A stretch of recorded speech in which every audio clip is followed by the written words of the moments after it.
I think it's worth talking about the configuration of the boat, because this is obviously very different to what we make now. Everything we make now is a water jet propulsion. This is a classic mid-engine straight shaft with a shaft tube and a rudder and a single prop. So many things about a shaft setup still work, and they give you that beautiful feel and a balanced feel with the way the boat handles and turns.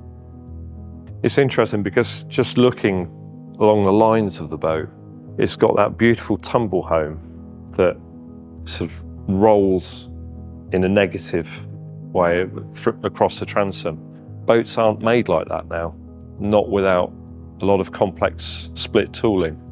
So in a fiberglass boat, to create this shape is actually quite a difficult task. In wood, and in cold molded mold form like this, you can make any shape quite readily. We've not really gone completely and diverse from the first boat in terms of what we're actually providing now as a company. This is a tender constructed from wood with a V8 engine. Now we're producing high quality water jet powered yacht tenders. It's based on the classic boat from the 1960s. So, we had all of the books about Riva, who were the company that really, along with Chris Craft, the two global companies that managed to create a semi-mass produced product.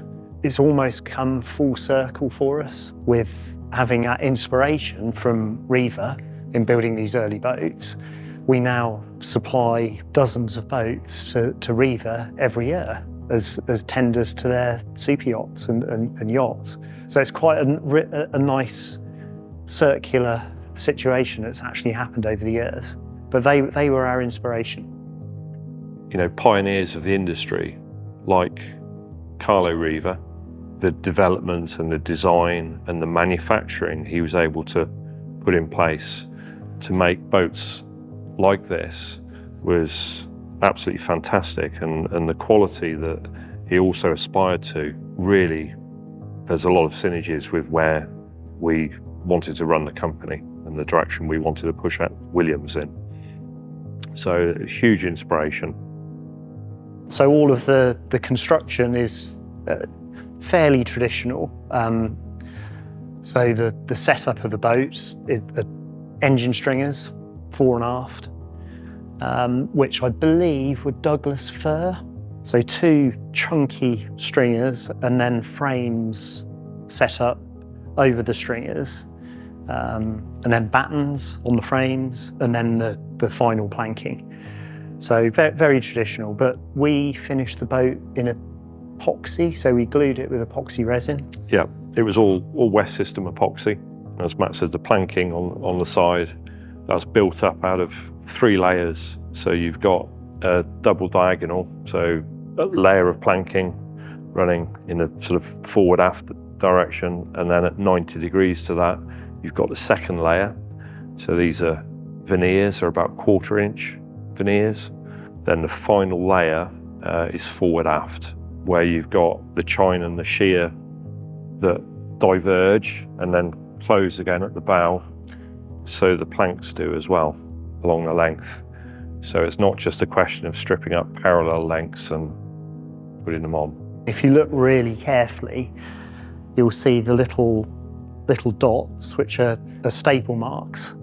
So every plank is glued by driving staples over little pads of wood to protect the wooden finish. And there's thousands of staples that go into it over a period of time, and every one then needs extracting and pulling out. So a huge amount of labour involved. I think the capping is solid mahogany, same with the rub rail. In fact, even the deck, that wasn't veneer on this boat. I think that was solid wood with maple inlay. Yeah, which was sawn and planed through to get the coloration and the look we wanted. Do you remember the sign writing on the back? I do So, remember, yes. Yeah. Gold leaf. And it was a local chap to Oxford. He was one of the Sign traditional sign writers. So all of the brushes are all done freehand, but really, really incredible. The exhaust pipes, so single V8, the Chevrolet block engine, really basic, but a classic engine. So you get the perfect sound with a carb V8, a nice burble, and the exhaust being slightly above the waterline, you just get a lovely, lovely sound from them. So all of the chrome work is brass. It's all again hand fitted. So everything is prepared and the joints are carefully cut, and then everything goes off to be chrome plated and then refitted to the boat. We had to source a lot of components from various different countries because it wasn't easy to find particular fittings. I think the windscreen was one thing we couldn't find as an off-the-shelf part, certainly not in that shape, that design. So that was a very labour-intensive build from brass sheet and brass section that was all cut out by hand, then rolled to get the curvature, and then sent away to be chrome plated. But that was the only way we could get the shape and the look of it to match the boat.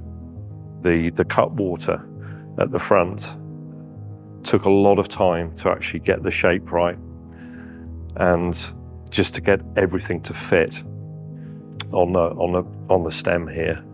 But it really finishes the bow of the boat off beautifully and offers a lot of protection there. All the upholstery was completed by a local upholsterer who was a marine upholsterer, but that was again something we didn't know anything about, and we needed to get a specialist in. Terry Sparks. Terry Sparks, yeah.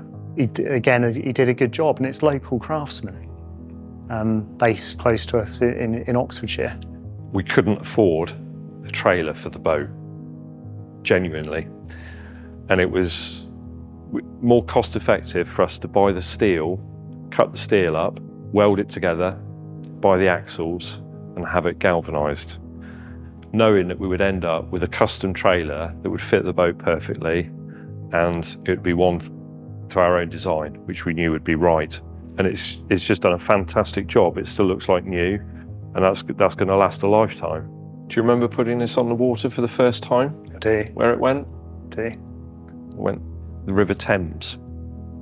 We needed to test the engine, didn't we? So It was at South Stoke. It was, yeah.